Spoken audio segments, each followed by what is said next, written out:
Students, जय हिंद। सब खुश हैं? खुश रहना सबको। बिल्कुल इजीली पढ़ना, कुछ नहीं है, बहुत सिंपल है। एसिड बेस क्या है? चलिए आइए, हम लोग आगे जहाँ तक बात किए हैं वहाँ तक आपको समझना है, बार बार वीडियो को देखना है। और जो लोग पीछे ज्वाइन कर रहे हैं, लेट से ज्वाइन किए हैं ग्रुप में, उन लोग वीडियो पीछे वाला आप हमारे YouTube चैनल पर जा कर के देख लेंगे। अभी हम सारा वीडियो अपलोड नहीं किए हैं, 2-4 दिन में कर देंगे। और कर देने के बाद हम तमाम लोगों से अपील करेंगे। क्या अपील करते हैं देखिए तरीके से, उन बातों को आप उस समय सुनेंगे। तो अभी हम आपको कह रहे हैं कि आपका जो पीछे जुड़ रहे हैं, या तो जिसका लेसन छूट गया, वो मेरे YouTube चैनल पर जा कर के सर्च करिएगा। यूट्यूब में डेगलाल राणा, DEGLALRANA स्पेलिंग सही से लिखिएगा तो वहाँ मेरा सारा अपलोडेड वीडियो आएगा। अभी सब हम नहीं कर पाए, कर रहे हैं, तो आप वहाँ से देख लेंगे। आइए, हम लोग प्रॉपर्टीज का कंपैरिजन कर लिए हैं एसिड और बेस के बीच। अब 1 बाय 1 हम लोग क्वेश्चन देख लेते हैं, बॉक्स क्वेश्चन। क्योंकि हम लोग परीक्षा की तैयारी कर रहे हैं, हम लोग को ढंग से पढ़ना है, सिस्टमेटिक पढ़ना है। और जो हम बॉक्स क्वेश्चन की बात कर रहे हैं, 1 बाय 1 जो समझा रहे हैं, वो उसको लिख के आपको दिखाना है। या तो जहाँ प्रॉब्लम हो फिर हमें लिख के भेजना ग्रुप में। तो सबसे पहले पहला बॉक्स क्वेश्चन, एक ही सवाल है। क्या सवाल है? There are 3 solution are given in 3 test tubes. The solutions are distilled water, acidic solution, basic solution, respectively. And you have a red litmus paper. How will you detect the nature of each solution? तो इस तरह से एक सवाल कि आपके पास एक red litmus paper है, 3 सॉल्यूशन दिया हुआ है, 3 अलग अलग टेस्ट ट्यूब में। डिस्टिल्ड वाटर है, एसिडिक है और बेसिक है। कैसे पता करेंगे? कितना सिंपली पता कर लेंगे, very simple. Red litmus paper basic nature को पता करता है।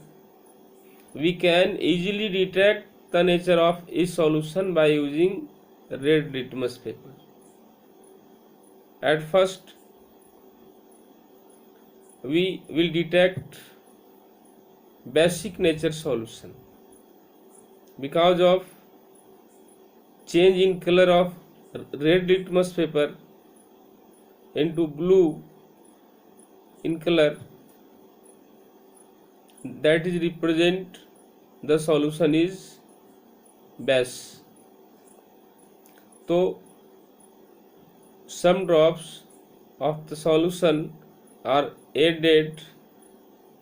dropped on red litmus paper, and when the color is changed, the color is turned into blue color in blue, then that solution is basic nature solution. It is confirmed that solution is basic nature solution. And when no any change in color, then that solution is not basic solution. That is either distilled water or acid, but not a base. When color is when no any change in color, इस तरह से पता कर लेंगे।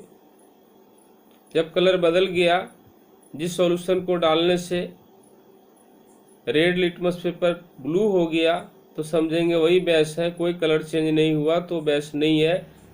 Base नहीं है तो होगा वाटर या एसिड, जो भी होगा, पर बेस नहीं है, ये कन्फर्म। चलिए, किसी ना किसी से तो एक चेंज होगा, और जिससे चेंज हो गया रेड लिटमस पेपर ब्लू में, वहाँ रैपर लगा देंगे, ये बेस है, कंफर्म हो गया। अलग कर लेंगे, बचा दूगो एसिड और वाटर। हमारे पास लिटमस पेपर अब ब्लैक से ब्लू हो चुका है। अब दोनों में से किसी एक के ड्रॉप टू ड्रॉप ऐड करेंगे और फिर से वो ब्लू कलर रेड कलर में टर्न हो जाएगा, जिससे तो वो समझेंगे कि वो एसिड है। इस तरह से फिर एसिड का पता चल जाएगा और एक जो बच गया वो डिस्टिल्ड वाटर। इस तरह से तीनों पता कर लेंगे। इसको अपने आंसर में सबमिट करना, अपने लैंग्वेज में दिखाना है, फिर उसको हम चेक करेंगे। आइए आते हैं, एक ही सवाल था, अब दूसरा जगह बॉक्स क्वेश्चन। दूसरा जगह बॉक्स क्वेश्चन क्या है? क्वेश्चन को दिमाग में लाना थोड़ा टफ होता है, मेरे पास यहाँ बुक भी नहीं है। चलिए दिमाग पर जोर डालते हैं। सम matters of Sawari test like curd and other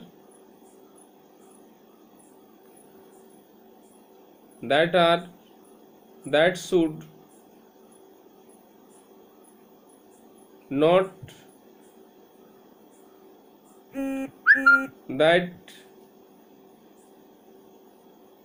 not store in brass and copper vessels। मतलब सवाल है कि खट्टे पदार्थों को, दही जैसे, एसिड जैसे, दही खट्टे स्वाद वाले पदार्थों को पीतल और तांबे के बर्तनों में नहीं रखना चाहिए। क्यों नहीं रखना चाहिए?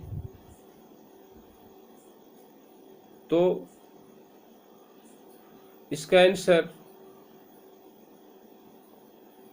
कि जब खट्टे पदार्थ में एसिड होता है, sorry food and curd of sorry taste contain acid and the acid reacts with brass vessels or copper vessels and form salt, which is behave as poisonous matter, and that is very harmful for our health. So curd and other sour substances should not be kept in brass or copper vessels। कहने का मतलब कि उन खट्टे पदार्थों में acid होता है जो धातु से भी क्रिया करके कॉपर ब्रास से रिएक्ट होकर लवण बनाता है, जो एक विषैले पदार्थ को के रूप में होता है, जिससे स्वास्थ्य की हानि होती है, इसलिए नहीं रखना चाहिए। साथ साथ बर्तन भी संक्षारित होता है जिसमें रखते हैं, उसका कोरोजन होता है। तो ये दूसरे जगह बॉक्स क्वेश्चन का पहला सवाल। दूसरा सवाल, aqua solution of acid is conduct electric current why. जल का, अम्लों का जलीय विलयन धारा का चालन करता है। चूंकि in aqua solution of acid contain hydrogen ion and due to hydrogen ion electric current flow easily, so aqua solution of acid is conduct electric current। तो सिंपल है कि वो एक्वा सॉल्यूशन में हाइड्रोजन आयन पाया जाता है, ion से contain होता है, इसलिए धारा का चालन करता है। थर्ड क्वेश्चन, तीन ही क्वेश्चन दूसरे बॉक्स क्वेश्चन में। थर्ड क्वेश्चन, ऐसा सवाल है जिसको समझाने में पूरा 10 मिनट लेंगे, उसको ठीक से समझाएंगे, इम्पोर्टेंट है। वहां पर कैसे पता करते हैं ये बात। एक और सवाल लगता माइंड से आउट हो रहा है कि when acid reacts with metal which gas is evolved and how will you confirm that evolved gas is hydrogen. ऐसे ही टाइप का कोई क्वेश्चन। तो हाइड्रोजन गैस इवॉल्व होती है एसिड और मेटल के रिएक्शन में, अब कैसे पता करेंगे? तो जलती हुई ज्वाला को ले जाएंगे और एक आवाज के साथ बुझ जाएगी तो समझेंगे हाइड्रोजन है। इस तरह से पता करेंगे। ये क्वेश्चन को लिख के दिखाएंगे और क्वेश्चन को हम अपने लैंग्वेज में आपको कैसे लिखाएंगे, इसके लिए कुछ हम तरीका सोचते हैं, लेकिन आप लिख के देखेंगे, ओके कर देंगे तो ओके हो गया, नहीं तो हमें लिखाना पड़ेगा। तो हम सोचते हैं चलिए आज इतनी बात करते हैं, फिर मिलते हैं कल। सभी खुशी खुशी पढ़िए।